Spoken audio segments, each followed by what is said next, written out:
everyone, this is Vlada, and going forward I'm going to try to record a short video every day to share with you what's going on in my kitchen. We're going to share some recipes which are not commonly found online, because I'll try to create recipes around things that grow in my garden and around my house, as well as the specials I find in store. Most of my cooking right now and the recipes will be geared towards helping my stomach heal.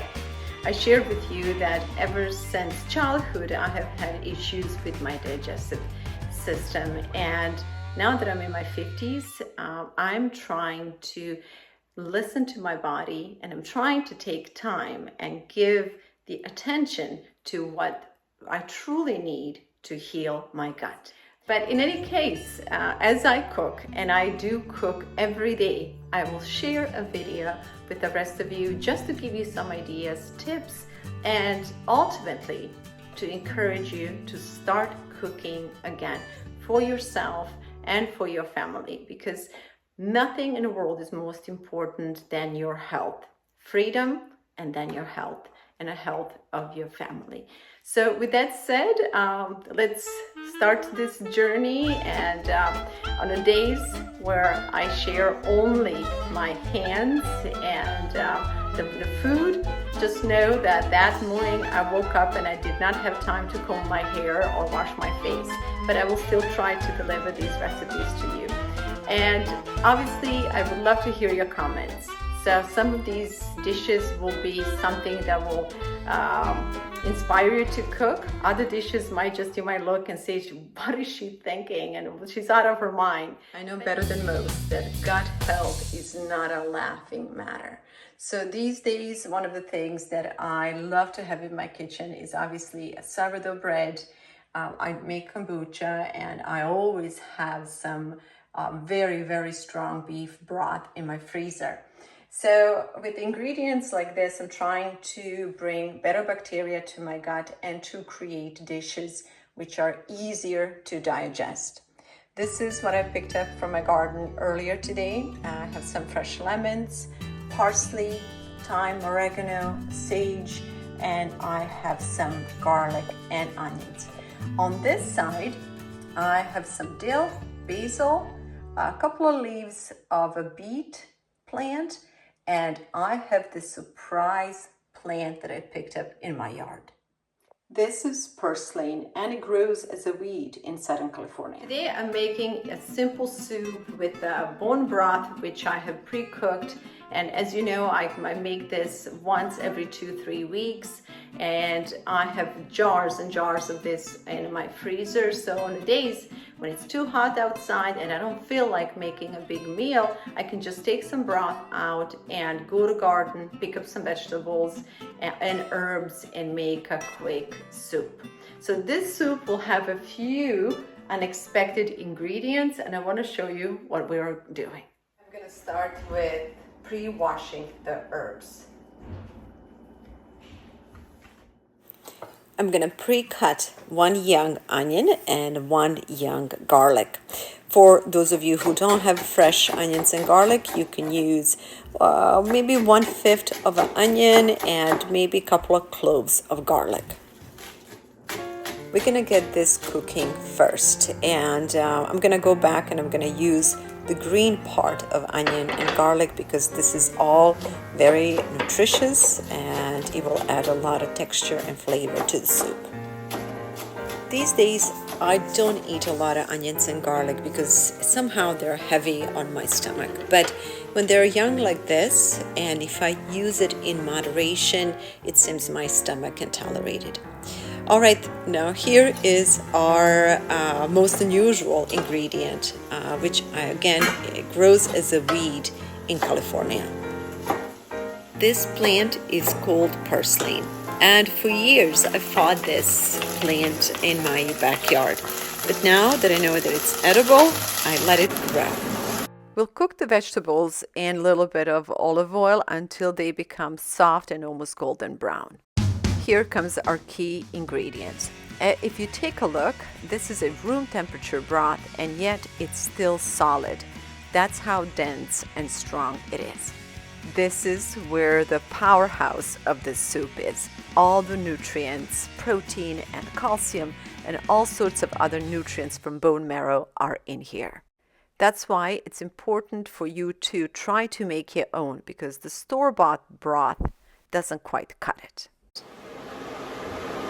While that's cooking, I'm going to pre-cut some herbs. With a good broth, you can use combination of any herbs. I'm pre-cutting some fresh parsley and fresh cilantro right now. What I have on a plate here is fresh basil, and I'm gonna use it as a decoration, and I'm gonna add it on the end. Now it's good time to add spices.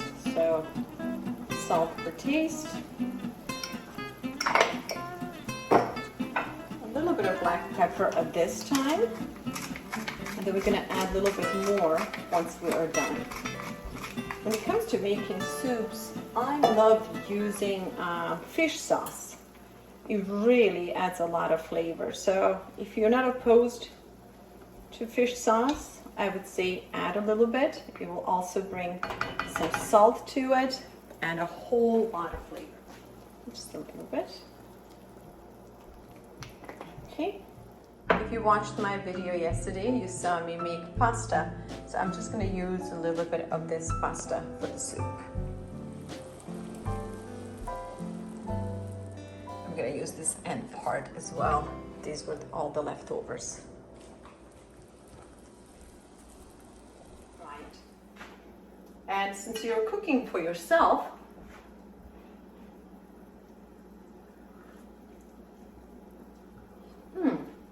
so good. So good.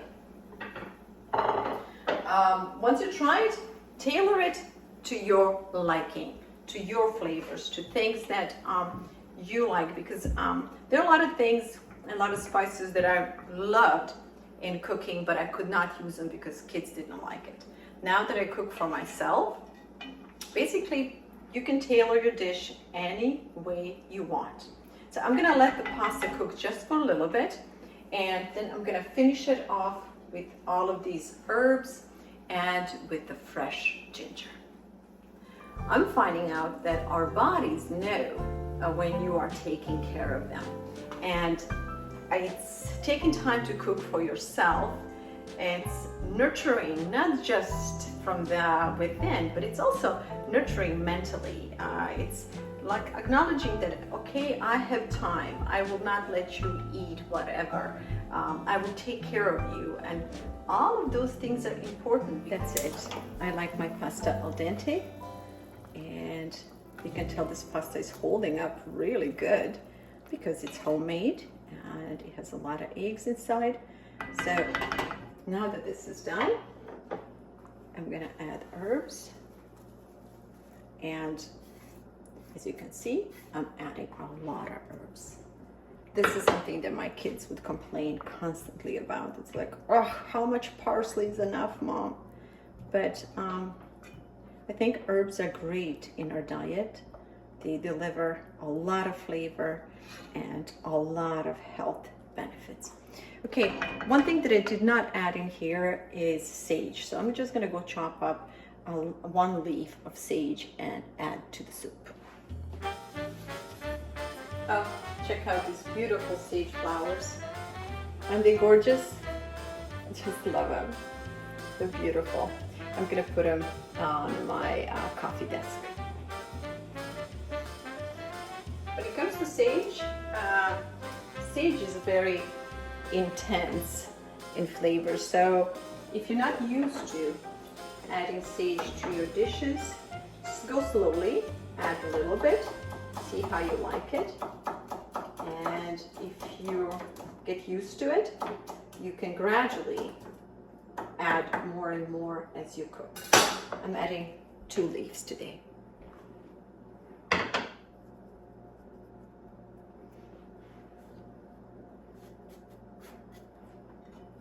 I'm gonna let this sit for about 7 to 10 minutes, and then I'm gonna serve.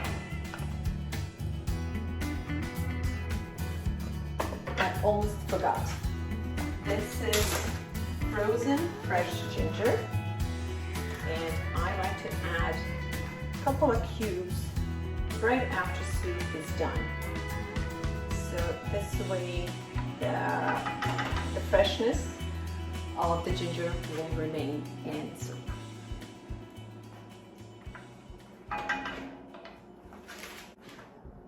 For protein, I'm gonna slice up some of this flank steak, which I barbecued last night.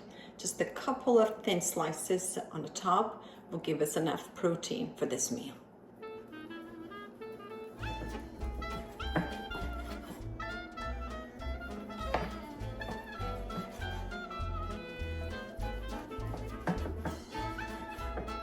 It's time to serve it. So if you're using long noodles as I am, I would suggest to move the noodles to a dish first. And then just soak it up in this delicious herby broth. When I make dishes like this, I'm often thinking that I'm eating a meal and having a tea at the same time. Eating lighter doesn't mean avoiding meats and proteins. You just have to be careful to pick high quality and lean protein. This flank steak was on sale, and once I prepare it, I'll have a good lean protein for 3 to 4 days. After cooking, always take a few minutes to garnish your dish. Fresh lemon juice is the final touch, just to bring a little acid to the soup. And here we have it. Did you see how quick and easy this was?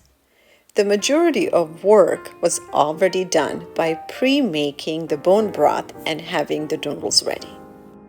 Rest of the ingredients were just growing in a garden and in my yard. The key to eating better is planning and prepping. And this is homemade cherry kombucha, which also will help with the stomach health. Cheers to us. Thank you so much for watching. Tomorrow I'm making ossobuco. I'll try to post that video as soon as I can. Until then, stay well, my friends.